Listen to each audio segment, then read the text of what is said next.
We're joined by head men's soccer coach Derick Lyngholm. Coach Lyngholm, you guys had obviously a very successful season last year, tied for first in the conference regular season, and then lost a heartbreaker to UW Superior in the UMAC championship game. What do you kind of look forward to this year? Obviously, Superior was kind of the top dog for a long time, and you guys were able to play them 3 times close last year. There's obviously some good teams right behind you guys. What are some things you look forward to this year, kind of as you preview the season? Well, I mean, obviously, I think, as the great Ric Flair once said, to be the man, you got to beat the man. And sadly, we haven't beaten him when it counted yet. So our goal, I think, is obviously we've got those games kind of earmarked as big games for us. But, like you said, there's a lot of good teams in the conference. Last year, I think Northwestern took us right to the brink. We went to overtime against Northland. So there's a lot of good talent in our league, and every year is a completely different animal. You never know, kind of what type of talent other teams have brought in. You can kind of only focus on your own. So I think we're really excited for the season ahead. We've got a good group of veterans back. I think we returned 27 players from last year. And along with that, we brought in 11 or 12 guys who I think are capable from day number one of stepping in and being real difference makers on our squad.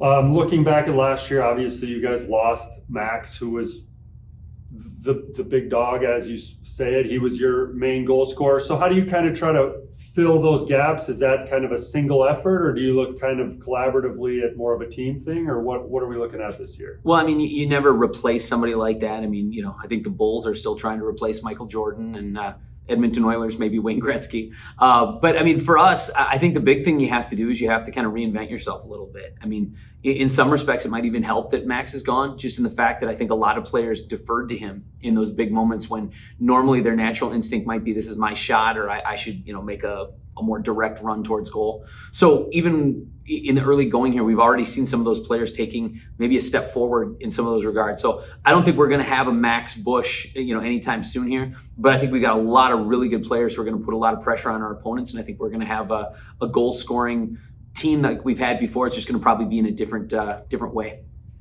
This year, your team, similar to last year, you have a lot of international guys as well as a lot of guys out of state, kind of a mixed bag of background, so to speak. So what do you as a coach, and how do you guys kind of approach that? Do you kind of try to adapt to their style, or do you kind of try to fit a mold of everything all combined to fit you guys? Well, we really try to have a pretty free-flowing team. I mean, when it comes to kind of our offense, there's a lot of schools and places that, might be a little bit more structured than we are. And one of the reasons that we're like that is because, like you said, we have a lot of different variations on kind of how guys kind of play the game. So for us, what we've tried to do is try to make it almost like a little bit of like a cheese fondue. You put a little bit of everything in and kind of see how it tastes in the end. And for us, we've got a lot of different backgrounds, like you said. But at the end of the day, one of the things we also have is we have a lot of, kind of interweaving of those different formations and different ideas, different ways to score. And I think it makes us a little bit unique, which we really appreciate.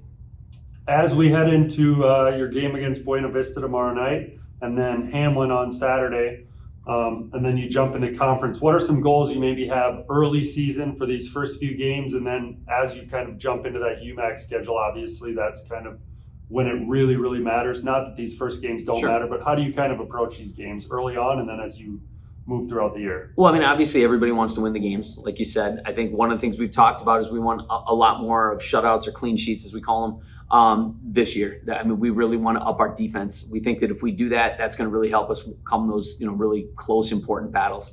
But, like you said, we've got a couple really good matchups early on in the season. We get to play against Davis, who's a year in, year out perennial, top 25 team. Some of those other teams you played, or you mentioned some MIAC teams coming up. So for us, I think the big thing we really want to do is take these first games and, really hone our craft, make sure that by the time we get to the conference season, that we're ready to go, that hopefully we can, kind of sweep through the conference if at all possible. But these first games, you're looking for results, but you're also looking to build that chemistry so that hopefully you do get that opportunity to get back to the championship game, and hopefully this time we get a little bit of a different result.